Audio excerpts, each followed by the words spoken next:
Jemaat yang dikasihi oleh Tuhan kita Yesus Kristus, Shalom dan selamat pagi untuk kita semua. Firman kehidupan di pagi hari ini tertulis dalam kitab Maleakhi 4 ayat 1. Bahwa sesungguhnya hari itu datang, menyala seperti perapian, maka semua orang gegabah dan setiap orang yang berbuat fasik menjadi seperti jerami dan akan terbakar oleh hari yang datang itu. Firman Tuhan semesta alam, sampai tidak ditinggalkannya akar dan cabang mereka. Demikian firman Tuhan. Saudara-saudara yang dikasihi oleh Tuhan kita Yesus Kristus, kitab Maleakhi pasal 4 ayat 1-6 menjelaskan bahwa kedatangan Tuhan yang Maha Kudus dan mulia akan menghanguskan orang-orang fasik bagaikan jerami yang terbakar api. Habis terbakar tanpa tersisa. Akan tetapi tidak demikian bagi orang-orang yang takut akan Tuhan. Mereka justru bersukacita dan merindukannya.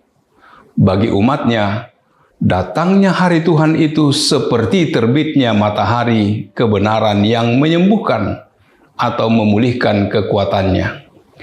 Hari itu merupakan hari yang dinanti-nantikan dan akan disambut dengan sukacita. Bahkan pada hari pemulihan itu, umat Tuhan diberi kuasa untuk mengalahkan orang-orang fasik, sehingga mereka tidak berdaya lagi untuk berbuat jahat. Lalu apa yang akan terjadi jika api perapian dinyalakan?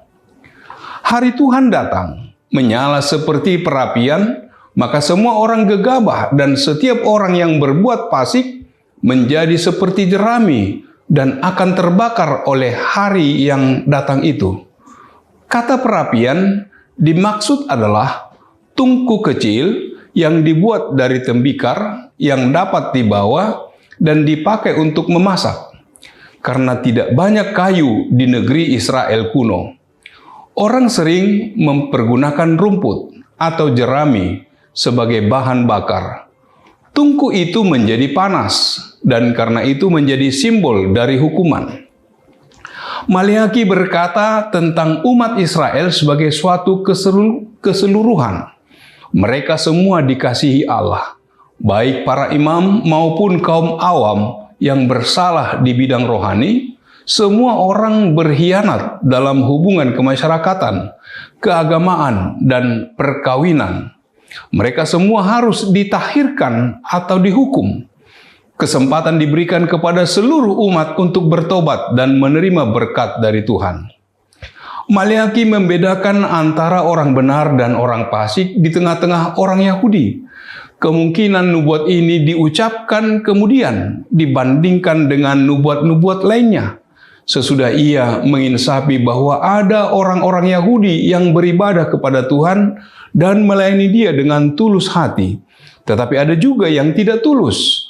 Maleakhi menegur sikap acuh tak acuh terhadap Tuhan, kesusilaan dalam kehidupan sehari-hari, dan hukuman terhadap orang-orang yang tidak menaati Dia. Kita diingatkan tentang keadaan orang-orang Yahudi pada zaman Maleakhi dalam hubungannya dengan orang Kristen.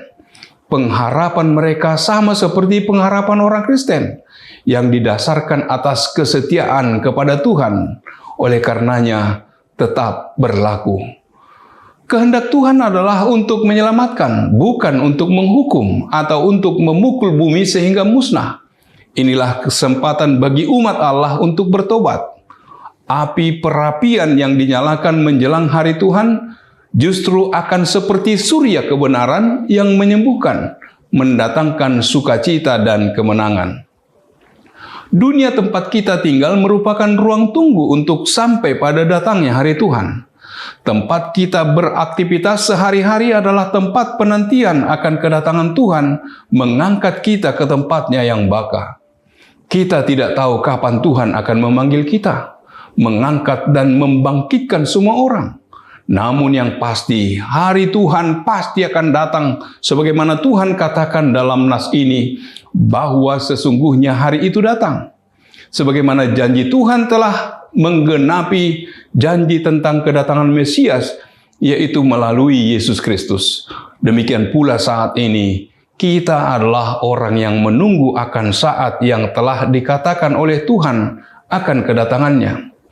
Hari yang telah dijanjikan Tuhan pada masa Maleaki telah digenapi melalui kedatangan Kristus ke dunia. Sebagaimana Tuhan Yesus mengatakan, "Aku datang bukan untuk membawa damai, tetapi pedang." Sampai saat ini, Tuhan terus bekerja untuk memisahkan kita dari dosa yang mau dimurnikan dan diperbaharui Tuhan. Tuhan sedang bekerja untuk memurnikan kita, sedang mempersiapkan kita sampai tiba waktunya Tuhan menyelesaikan tugasnya. Bagi orang percaya, dalam menunggu datangnya hari Tuhan, biarkanlah Tuhan bekerja, menyelesaikan pekerjaannya dalam diri kita. Dan sementara itu, mari kita mengerjakan pekerjaan kita di dalam iman, supaya hari Tuhan yang akan datang itu bukanlah hari yang menakutkan, tetapi hari yang bersukaria. Amin. Marilah kita berdoa. Allah Bapa yang bertata dalam kerajaan surga, puji syukur bagimu Tuhan yang mengingatkan kami bahwa hari Tuhan pasti akan datang. Hari itu menjadi sukacita bagi setiap orang yang percaya, yang senantiasa menanti-nantikannya. Biarlah kami dalam penantian tetap melakukan tugas dan pekerjaan kami. Biarlah Tuhan melakukan pekerjaannya di dalam diri kami masing-masing, sehingga apa yang Tuhan kehendaki untuk dilakukan di dunia ini terlaksana menjadi sukacita bagi setiap orang yang percaya. Terima sempurnakan doa kami, dalam nama Yesus kami berdoa dan bersyukur. Amin. Anugerah dari Tuhan kita Yesus Kristus, kasih setia dari Allah Bapa serta persekutuan dengan Roh Kudus kiranya menyertai kamu sekalian. Amin.